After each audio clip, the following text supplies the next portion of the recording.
What's the story, everyone? Welcome back to GAA Fan TV. I hope the form is good. I hope the form is well. It's the second week of the championship this weekend, and of course I am here to break down the two games that are on show. We've got Tyrone versus Monaghan, Derry versus Fermanagh. Bit of a quiet week in terms of the championship. I suppose a bit more calm as opposed to what we've seen obviously in the last couple of weeks with the league following on so closely to the championship. Yeah, just two games to preview. Hence why it's just me previewing this game, so we're not doing a sort of long style podcast because there's probably not a lot to discuss really with the fact that it's just two matches. And I know I would have already predicted these games in my All Ireland predictions video that would have came out about a week or so ago. If you haven't seen that, make sure to check it out when you get a chance. Yeah, here we go. Two massive games, Derry versus Fermanagh, Tyrone versus Monaghan. Close rivals. If you enjoy this content around here, hit the like button and subscribe. Plenty of new subscribers coming in the last sort of couple of weeks, so very much appreciated. And I suppose if you could share this out to your friends and family, that would be absolutely fantastic. But yeah, two games to break down: Derry versus Fermanagh, Tyrone versus Monaghan. Let's get into it. Starting off with Fermanagh versus Derry in Brewster Park in Enniskillen. Look, I mean, I think it goes without saying, I think all of us would very much fancy Derry to win this game. I think it would be a massive shock, and I think it would be the biggest shock of the championship season so far if Fermanagh did go and actually turn over Derry. I know we've seen some big shocks already with the likes of Roscommon beating Mayo, but I think some people could see that coming, and in fairness you can understand, Roscommon are a very good side in fairness, and New York had a very good team against Leitrim, and Clare beating Cork probably isn't that big of a shock, as even Cork fans will tell you. But I think for Fermanagh to turn over Derry in their own backyard would be a massive shock. You think about it, Fermanagh playing this season in Division 3. Derry are very much a Division 1 side, and of course were also champions as recently as last year.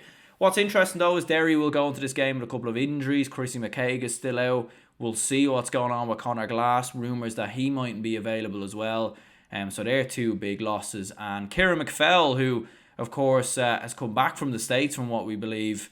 I'm not entirely sure the whole scenario around that, and obviously there's still a legal case ongoing there, so I don't want to sort of talk too much about that whole scenario, but it is possible that Kieran McFell could be in the lineup for Derry this week against Fermanagh. Now, he hasn't actually played. He didn't play for Waddy Glen at all last year in the club championship, obviously because he was in the States and everything was sort of going on there. But so it'll be interesting to see match sharpness, match fitness. But this is probably a good game to play him in fairness. In saying that, we know Derry's attacking talent and the likes of Shane McGuigan, Lakeland Murray, who's been a fantastic addition to the side, the likes of Paul Cassidy as well, Benny Heron. Like, they have so many ways to hurt Fermanagh, and they are just a couple of levels above Fermanagh, in fairness. Now, in fairness to Fermanagh, I mean, this season has been a very good season for them, and they're coming in great form, and the fact they obviously came out of Division 3, promoted, finished top of Division 3, didn't win the Division 3 final. I think Croke Park, that game very much went against them, and as I said in previous shows, like, I don't think we've seen the best of Fermanagh on that particular occasion, but I do like a lot of their players. Like, I think Ulton Kelm has been outstanding this year. Ryan Lyons looks like a very good player as well. Sean McNally between the sticks, I think, has established himself as a very fine modern day goalkeeper. And of course, whether Sean Quigley starts or not, you've got an absolute marquee forward there in Sean Quigley. So, like, Fermanagh are very well organised. Like, even going back as far back as when they played Tyrone in the championship last year under Kieran Donnelly, like, they clearly are well structured. They clearly are well organised. And with this game being at home, like, I do expect them to really frustrate Derry. It's going to be a strange one for Derry because we've seen Derry are always very well suited as the underdog. Like, they like being the side that can keep men behind the ball, break on the counter-attack. But you'd imagine Fermanagh will probably mirror them a little bit, and that might cause a bit of frustration for Rory Gallagher on the sideline. But I do think all in all, like, with Derry, they're going to run at Fermanagh. They're going to run at that Fermanagh defence. We've seen Cavan open them up at times. They didn't get any goals on the day, but they caused all sorts of problems. And I would fancy that Derry forward line of the likes of Shane McGuigan, Emmett Bradley maybe if he's playing run through the middle as well, and some of the younger players, like we said, they just cause too much damage for Fermanagh. And I think with Fermanagh, like, with it being, a Saturday evening game, maybe the conditions mightn't be so great as we've seen all across the country in the last couple of weeks. Maybe that might cause something, and Fermanagh might be able to edge something or sort of make this more of a game of it. But I think when you look at Derry on the basis of their Division 1 form, or Division 2 form, I should say, they should be beaten Fermanagh comfortably. So I'm going to say a 7-point win for Derry in Brewster Park. But this might be a bit closer than people think with the fact that it is in Brewster Park and the fact that Fermanagh have looked alright this year, but I'll go with Derry to get the win. And then the big one, Tyrone versus Monaghan in Healy Park in Omagh. And these two massive rivals. Certainly, when you think down through the memory books, I'd be curious to know for any Tyrone or Monaghan fans watching, what is your most favourite memory of Tyrone and Monaghan, I suppose, for either set of supporters. As a neutral, I just think back to that 2018 All-Ireland semi-final when the two played each other, and it was just it was a huge game, and to think that was Monaghan's moment, wasn't it? That was their moment to get to an All-Ireland final. Would have been, I think, their second All-Ireland final in their history after 1930. I'm actually doing a bit of a video sort of doc on Monaghan at the minute. So any Monaghan fans out there, stay tuned to this channel. I think you'll like what I've got coming up. That's why I've got that statistic in my brain. It's not like I just know every fact and figure about Monaghan GAA. But anyways, these two have had some titanic meetings down the years, but generally it does seem that Tyrone have gotten the better of Monaghan in the championship the last couple of years. I mean, as I said, that semi-final in 2018. Obviously you had the Ulster final in 2021. Monaghan's last win, now in fairness, did come in 2018 as well. They beat Tyrone in the Ulster Championship. They actually beat Tyrone but then lost to Fermanagh, which was kind of bizarre. But Monaghan do have the makings of beating this Tyrone side. And if we learnt anything from last week in the Championship, it's that this Championship has the potential to just throw all sorts of surprises, all sorts of shocks. And as I said, with the fact that the structure of the Championship, it's a weird one. It's probably not the end of the world for Tyrone to lose this game, because they could win this game and then lose to Derry, but they'll still be in the same pot as Monaghan going into the All Ireland series. So it's a little bit odd, but I think at the same time, look, Tyrone are coming in brilliant form. They ended the league very, very well. They seem to have gotten that early season slump out of their system, and when you look at Tyrone from 1 to 15, I've said it on plenty of occasions before, I do think they've one of the best teams in the country. I think Noel Morgan, you could argue, is the best goalkeeper in the country, probably alongside Rory Beggan, in fairness, is probably between them two. And I think Noel Morgan is outstanding with his kicking. You see him play that sort of sweeper role as a goalkeeper at times as well. And the full back line is outstanding. I mean, Padraig Hampsey is one hell of a footballer. It will be interesting to see if Conor McManus starts and who picks him up. Do you go with a Padraig Hampsey? Do you go with someone like a Ronan McNamee? It'll be interesting to see. And then Peter Hart too, playing at wing back or midfield, or even in around the half forward line as he used to a good few years ago now. He's an exceptional athletic footballer. I've always been a big fan of players who can cover both sides of the pitch so well. And Peter Hart, he's the unsung hero of Tyrone. He's definitely one of the legends of Tyrone that probably doesn't get the recognition he deserves. But yeah, he's absolutely a phenomenal footballer. In midfield, Con Kilpatrick, Brian Kennedy, depending on who plays. I think it's been disappointing. Since 2021, we looked at that midfield pairing and we saw a brilliant midfield pairing. And Tyrone have often struggled with their midfield down the years, in fairness. But as we've seen, Con Kilpatrick and Brian Kennedy were outstanding, weren't they, during 2021? And we just haven't quite got to see them two together consistently enough. But I look at it from a Tyrone perspective, obviously. The worry is Darren McCurry, outstanding. But outside of that, their forwards probably, Darragh Canavan, I think, is more of a workhorse type forward. He'll get the odd couple of points, but I think he's a man that makes things happen, sets up scores around him.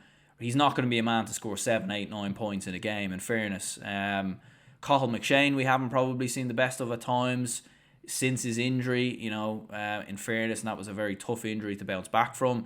And do they have the lads to come off the bench to make a big impact? I'm not entirely sure that they do. Obviously, young Rory Canavan's there. So, that could be an issue for Tyrone maybe further down the line. But I just think at home, in the form that they're in, I would fancy them to beat Monaghan. I think it could go down to the smallest of margins. And, like, in fairness to Monaghan, like, Conor McManus has been a spearhead to their attack for the last couple of years, but I think they've proven now over the last couple of years they're more than just Conor McManus, and I think that goes without saying. I don't even think that's worth even saying anymore, because it's probably already known. But you look at Jack McCarron, you look at Micheál Bannigan, and even young Ryan O'Toole as well, I think has done a very good job for Monaghan this year since coming into the side. He might have been in the side already, forgive me if I've got that wrong, but I just haven't been too aware of him until this year. And yeah, Monaghan are looking good, and Vinnie Corey's really sort of built the togetherness within that side. I've said it before, I think bringing in Vinnie Corey, I wasn't so sure at the start of the year, but right now, like, to bring in a man who knows the team, knows the players, knows Monaghan GAA inside and out, was such a brilliant appointment. And as I said in my predictions video, like, if you've seen, I predicted Monaghan to reach an All-Ireland quarter-final. And I do think Monaghan have the makings of doing something big this year. I think, if you were to rank the three best sides in Ulster right now, I think Monaghan are probably in third behind Tyrone and Derry. But look, they'll go into that group stage as a team that nobody wants to draw. Nobody will want to draw Monaghan, because Monaghan will have a home game as well in Clonus, and you do not want to go there. Like, that's what, whoever ends up playing them in Clonus, like, that is going to be a tough test. So yeah, I think this has a makings of a very fascinating game. With the weather conditions, we'll see what it's like. It could play into another sort of cagey, very overly tactical game. I don't know if this will be as free-flowing as what we want to happen. But I think Tyrone just will have the edge. I just think they've had the beating of Monaghan in the last couple of seasons. I think they do have a better squad, not by much, and a better team. And I think the form they're coming in with as well. When Tyrone are at it, I've said before, they definitely are one of the best sides in the country. The problem is, we haven't seen them. The problem is they have tendencies to completely switch off and produce an awful performance. And, we all remember that performance against Derry in the Ulster Championship last year. They only won one championship game last year as well, which was against Fermanagh, so that was their only championship win since that All-Ireland win. So it's a massive game. It's a massive game for Tyrone, but I'm going to give them the edge by 2 or 3 points, I think. In terms of man of the match, you look at that work around the midfield. Obviously Con Kilpatrick and Brian Kennedy have suffered with injuries at times. Do you know what? I'm going to go for Peter Hart actually as man of the match, because this type of game will really suit him, because you're going to need running players with the way the conditions are.